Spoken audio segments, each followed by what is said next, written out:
So I was invited like in 2012 to one of the bigger ilm conferences, ilm summit, if you know, Al Maghrib Institute. And Yasir Qadhi invited me, and he knew about me because of our previous interactions. And we had met when I was an undergrad at Harvard. He was at Yale doing his PhD, and we were at a conference. He moderated one of the panels that I was on Islam and science. This is back in 2008, 2007 or 2008, almost 20 years ago. And that's how Yasir Qadhi knew me. He wanted me to come and talk about liberalism, modernism, etc. So I did. I came and gave my workshop at the Ilm Summit, and I was terrible. I was terrible. Like, I'm not a good public speaker in general, but back then, it must have been so cringeworthy. It must have been terrible listening to Daniel try to speak in public. So I'm a work in progress. What can I say? So that was in 2012. Then I was invited. They were starting this new research institute. Oh, it's going to be the biggest thing, Yaqeen Institute. And we want Daniel, and they invited me. I was humbled. Omar Soleiman reaches out and wants to talk to me. I think he reached out to me on Twitter, actually, and DM'd me. And, Daniel, I've been following your work. We're starting this institute. Let's talk. It's like, Omar Sulaiman, well, I'm not really familiar with his work, but he's part of, Yasir Qadhi, Noman Ali Khan. Like, they're doing such great work, such amazing dawah.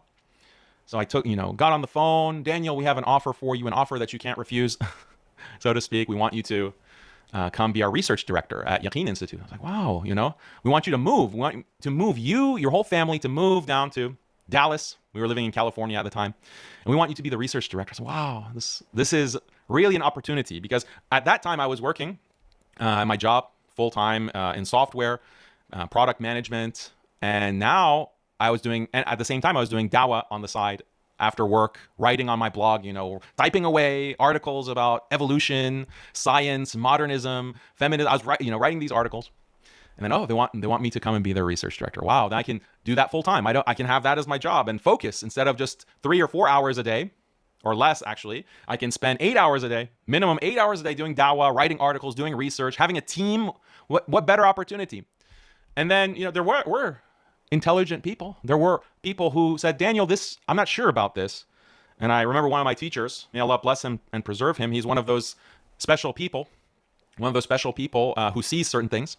And he said, I don't know if this makes sense, because your message is very different from their message. I was, really? You think their message is not, our messages aren't aligned? He's like, yeah, well, you talk about these issues and you're very straightforward. You're very clear cut. You don't mince your words. And they are the exact opposite from what we can tell. And I said, well, maybe they just don't know. Maybe they just don't know, and they need someone to help them understand. They need someone to help them explain liberalism and feminism and secularism and modernism to them. And I'll do it. I'll go there, and then they'll see the light. They'll see the light. But little did I know that they also had the same idea. They had the same idea about me. There were people with great skepticism, like, are we really going to bring on this guy? Are we really going to bring on this guy? Now, I don't know what the conversations that they had, but I just assume based off of what happened. And there must have been someone, I don't know who it was, but I'm sure that they kicked themselves a lot, who said, no, yeah, don't worry about Daniel. We're going to make him an offer he can't refuse. He'll come around. He'll come around. Only later did I realize that must have been what happened, because I moved my entire family to Dallas and made that transition to a new city that I'd never lived in before. And, all the difficulty that comes with that. But it's worth it, This is for the sake of dawah. And then immediately problems began. And political problems. When I went to the UK in 2023, Yaqeen's board member, Ashraf Motiwala, a man that maybe you'll get to know more intimately in the future, one of the board members of Yaqeen, is calling up everyone in the UK. Oh, Daniel is this, Daniel is that. And then those du'at had the decency to come and tell me, and they said, hey, Daniel, these are the claims that Yaqeen is making about you. Did you know about this? They're saying that you don't pray. They say that you've takfired so-and-so, and you've accused so-and-so of such and such. It's like, I never said this, and they think I don't pray? Like, based on what?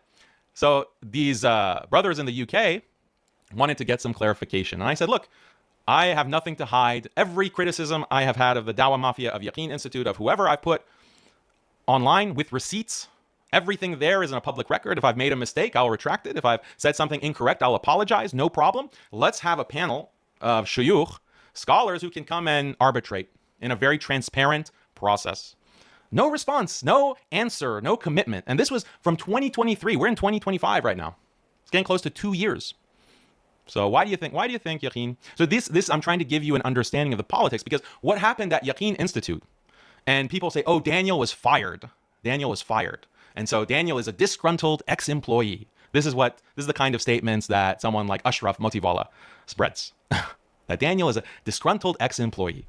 Well, actually, what was the reason that I left Yaqeen? Was it because you fired me? No, that wasn't the reason. The reason was you said in that discussion that we had that Daniel, and this was a board discussion with the board members present, including Omar Suleiman, that Daniel, you cannot any longer talk about feminism. You can no longer talk about LGBT. This is not the time for it. This is not the time for it. I know that's what we said, that you could say whatever you wanted, but you can no longer talk about these issues. I said, well, what about my own personal platform? Fine, Yaqeen, we will publish, I'll continue writing about evolution and science. They said, no. Even on your personal social media channels, you cannot discuss these issues if you want to continue with us. And, regardless, you're not going to have a public-facing role. Like maybe you can be like our marketing manager. Maybe you can do digital marketing for us. You have a tech background, right? It's like, so you had me move all the way from California to Dallas, to leaving a very nice job to come and be like your marketing manager after you told me research director, and that was my role for 2 months. And now you don't want me to talk about feminism. You don't want me to talk about LGBT. Aren't these exactly the issues that are affecting the iman of Muslims? What's preventing yaqeen? What's preventing faith problems? Isn't that exactly the kind of thing that you wanted me to discuss? And they said, honestly, we thought you'd change. Honestly, we thought you would, see the bigger picture and realize that, this is not practical. This is not smart. Guess who's in office? Donald Trump. So this was right after Donald Trump got elected at the end of 2016. And they said very clearly, we cannot talk about these issues. We cannot talk about these issues because Donald Trump's going to throw us all into concentration camps. I mean, that's not literally verbatim what was said, but that was the impression. Because of politics, we cannot talk about feminism. We cannot talk about LGBT. It's politically incorrect. I said, but this is deen. This is Islam. And they said, we are going to reduce the scope of what we address as a research institute in order to preserve our organization. That is the priority, preserving our organization. I said the priority is not deen. What if tomorrow it becomes politically incorrect to talk about the Sharia, to talk about the following the law of Allah or Khilafah or any number of issues? It becomes politically correct.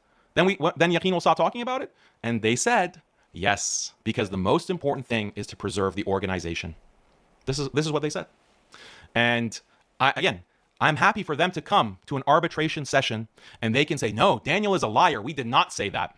We did not say that. Okay, then we can do a mubahala, or we can, I can swear by Allah, you can swear by Allah, and then we can say that, if I'm lying, may Allah curse me, invoke the curse of Allah. We can do that. We can present the evidence. Is there evidence to any of these claims, I wonder? So please, Yaqeen, if you have a problem with me speaking in this way, let's do an arbitration. But I have to defend myself because this is the way that things work. Politics. People are behind the scenes. Unfortunately, don't be naive like I was naive. Because when I tell people about the way that I was treated, and many other imams will have similar stories, mistreatment from masjid boards, mistreatment from Muslim organizations. When I tell them this, they're like, Daniel, why didn't you get some kind of severance agreement? Why didn't you get, they had you move all the way across the country and then they dumped you after 2 or 3 months. I mean, technically, I left because I said, what's the point? What's the point of being with Yaqeen if they're going to censor and they're not going to allow me to say whatever I want? So what's the point? But why didn't you get a severance agreement so that they couldn't do this to you? I said, I had no idea that Muslims treated each other this way. I had no idea that I literally got a guarantee from Yaqeen, literally from Omar Suleiman's mouth. I said, if I come and join Yaqeen, you cannot censor what I say outside of Yaqeen's platform. Because that's my number one concern. Before I commit myself and my family to move from California to Dallas, you have to guarantee that what I say is not going to be censored outside of your platform. Obviously, Yaqeen, you have a research agenda, and overall, we have a broad agreement that these are the topics that need to be addressed, like evolution, scientism, liberalism, secularism, feminism, LGBT. We're agreed on that, right? And that was before. They said, yeah, we agree, but outside of Yaqeen's platform, you can say whatever you want. So, okay, you guarantee that. You guarantee that because I don't want to be I'm not planning to change what I say. And again, Omar Suleiman, straight from his mouth, said, that's fine. That's fine. And I said, what if they come and attack me? What if you get pressure? I literally remember the room that I was standing in at my place in California when I was on the phone with Omar Suleiman. I literally, like, the memory is singed into my memory, the scene. And I said, like, what if they come after me? You get pressure, you get attacked. Are you going to throw me under the bus? And he said, Omar Suleiman said that, no, don't worry. We have lawyers. And Islamophobes, if they come and attack you, don't worry. It's like, I'm not worried about Islamophobes. I'm worried about liberal Muslims. I'm worried about these feminists. They're the ones who are going to come and pressure you. Literally, that's what I said. That's exactly what I said. And this was his response. And this was the red flag that I should have really taken more seriously. He said that, well, if they come and attack you, we're not going to throw you under the bus. The right answer that you should have said is like, no, we're going to stand by you. You're part of the team. We're asking you to make a big commitment to come and join us. Because initially I was like, why can't I work remotely? Why can't I work remotely from California? You guys are in Dallas. It doesn't really require me to be in-house on location. And so I'm making a big commitment. You should actually defend me. You should stand by me. But he didn't say that. He said that, well, if they criticize you, we won't backstab you. We won't betray you. That should have been the red flag. But again, sometimes you're blinded. You just think the best. You're thinking too positively. You're thinking too much about the opportunity. And unfortunately, people take advantage of you. So then later, in January, end of January 2017, when we're having this conversation, said, what about the guarantees that you made me? Remember the conversation that we had back in 2016? Back when you were trying to get me on board that summer of 2016? He said, well, we thought you would change. And then it clicked for me. Oh, that's why they wanted me to come from California to Dallas, so that they could more easily influence me. Because pretty quickly, I realized I'm the only one in the office. Like, you have this office space for Yaqeen Institute, and it's just me. And Omar Suleiman, we were sharing a desk at one point, or our desks. Then my desk came. Our desks were facing each other, but he was mostly out. Didn't really come to the office much. It's just me by myself and Ashraf. And why isn't there anyone else here at Yaqeen? You're raising millions of dollars, and I'm the only one here. And it turned out everyone else is remote. Why am I not allowed to be remote when I requested that? Oh, okay, that's why. We thought you would change. We thought you would change.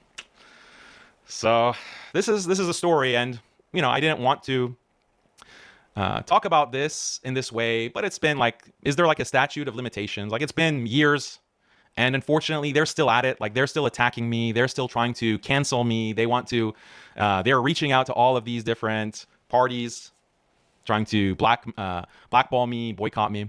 These are the things that are happening behind closed doors. So when I come out and say there's a dawah mafia, these compassionate imams that look like they're so compassionate and say all those sweet words to you that make you melt, some of them have hearts of wolves. They have hearts of wolves, and they're vicious. They are cutthroat. And sometimes you need to be aware of this. Especially if it's something that affects the deen. It's something that affects the deen. Because I'm not the only target. I'm not the only person that they do this to. They do this to everyone. They do this to everyone.